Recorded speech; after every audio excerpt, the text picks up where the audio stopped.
नमस्कार, आप देख रहे हैं 9 भारत टीवी। महाराष्ट्र मुंबई में विरार स्टेशन से लगभग 10 किमी की दूरी पर उत्तर प्रदेश के अयोध्या में राम मंदिर जैसा महाराष्ट्र मुंबई ईस्ट के विरार में एक भव्य द्वारकाधीश मंदिर हितेंद्र विष्णु ठाकुर प्रवीणा हितेंद्र ठाकुर के कर कमलों द्वारा एक बड़ा ही भव्य द्वारकाधीश मंदिर निर्माण कराया गया है। हाल ही में इस द्वारकाधीश मंदिर में प्राण प्रतिष्ठा पूजा उद्घाटन में देश के जैसे जम्मू कश्मीर, उत्तर प्रदेश, गुजरात समेत कई राज्यों के लाखों भक्तगण एवं श्रद्धालु इस कार्यक्रम में उपस्थित हुए।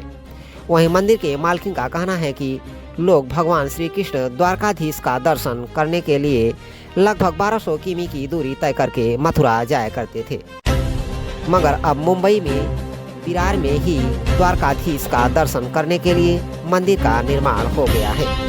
9 भारत टीवी खास रिपोर्ट अमरेश बिंद के साथ।